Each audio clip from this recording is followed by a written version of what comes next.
certainly going into next year is cell phones and what you can do with them. iPhone. The iPhone. Or Google, Facebook, online video, Google and Facebook. Facebook and iPhones. People being incredibly social on the web. That Microsoft is still a real force to be reckoned with. I think 2009 might be the year of the robot. The continued emergence of the mobile internet. I think losing your job is going to be a very big thing in 2009, unfortunately. Collective intelligence.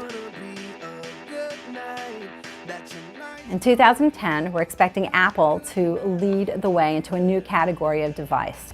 Probably has to start with an Apple tablet. I think social networking and location is going to be interesting in 2010. Location will matter on the web. The big companies are just going to keep getting bigger. You're going to see AOL as a company was going to make its mark in 2010. I don't know, maybe it's a bold prediction, but I think Twitter goes away in 2010. What was big in 2010? Larry Ellison. No, seriously. Android was big. Android phones are actually selling a larger volume than the Apple iPhone. Seeing Android emerge as such a powerful rival to the iPhone. I mean, I was blown away by Android, by how quickly it came on. Google with Android is continuing to do amazing things. The growth of Apple's iOS platform. Gotta say Apple. Mobile and cloud computing. Mobile computing, mobile applications. Part of that being driven by, of course, cloud computing. People talk about cloud computing. The term has ceased to have any meaning anymore. Microsoft's quick embrace of the cloud. Cloud computing. Everyone's talking about cloud computing. This is global arms race to basically build out the power to support cloud computing. But EMC buys Isilon, HP buys 3PAR, IBM buys Netezza. They are looking at a world of enormous data sets created by all this social, mobile, handheld stuff.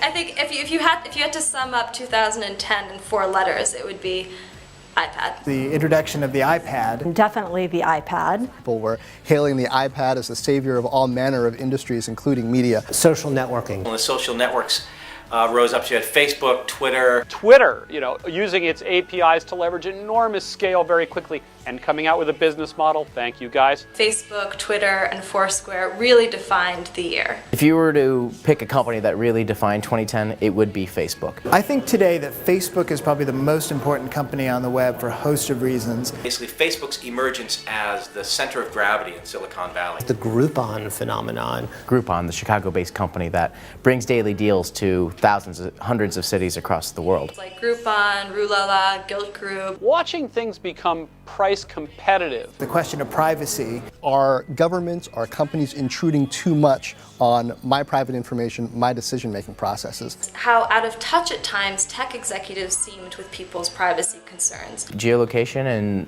geo apps, and that's not just Foursquare, Gowalla. Part of that is also the phenomenon of check-ins. Enterprise computing really heated up in terms of drama. I thought we were covering a soap opera. You can't ignore HP, you can't ignore IBM and Oracle and Microsoft. All those guys did interesting things too. Dell and HP. Hewlett-Packard. Oracle was big. Mark Hurd and HP. You're seeing a new generation of gaming where the controller isn't in your hand, but it's with your hand. Social gaming, companies like Zynga. Cybersecurity became a really big topic. HTML5 to me represents people adopting the internet to what it really is, not what it was first built for. 2010 was the year of Netflix and streaming video. One of the stories that probably came out of nowhere for me was the huge conversation around robots this year.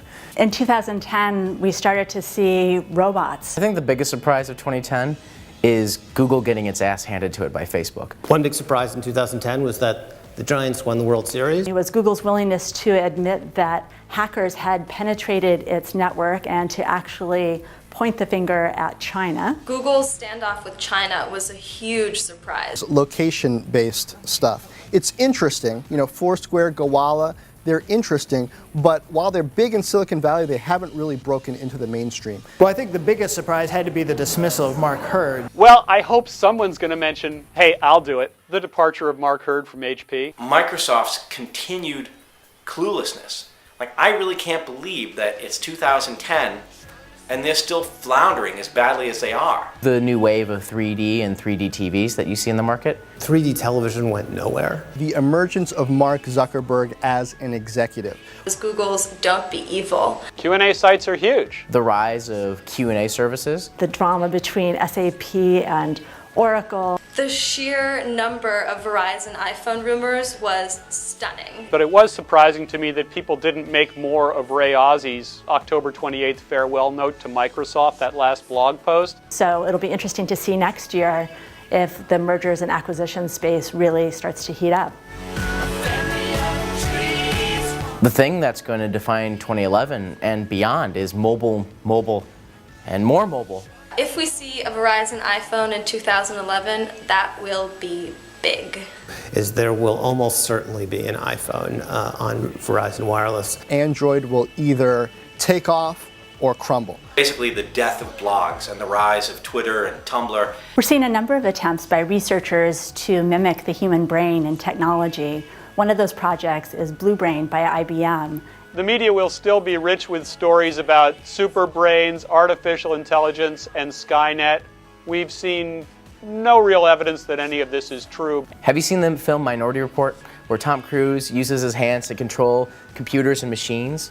That's going to become a reality in 2011 and beyond. Rethinking of the whole video and television industry and the way we get video, the way we watch it. 2011 is the year when cord cutting finally becomes a reality. People are going to start getting rid of their cable subscriptions. Lots of folks are pushing at it. Google with Google TV, you've got networks shutting down their access to free streams. I think there's a real possibility that more of a business model will come behind that in 2011. Well, I think what's very interesting about the battle for the living room is it's not only up to the tech companies like Boxy, Roku, Netflix, Apple, Google, but it really is also at the mercy of the content creators. I do predict that AOL will live to regret the acquisition of TechCrunch. The Bloombox, which takes any type of energy input like natural gas and turns it into a green type of energy. One of the big conversations that's really going to explode is the discussion around gamification. Consumer space has led the way in innovation and technology over the last few years.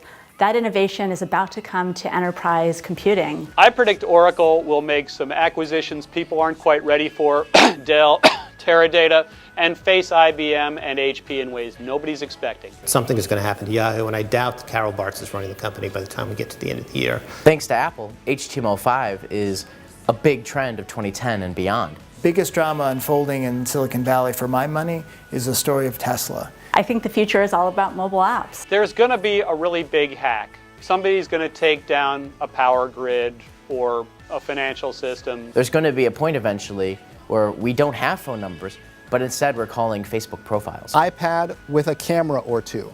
Got to have a different version of the iPad with cameras. Augmented reality could really help our worlds combine the best of in real life and in cyberspace. But yeah, I mean, Apple is just this phenomenal company that's turning out great products and really doesn't have a dud among them.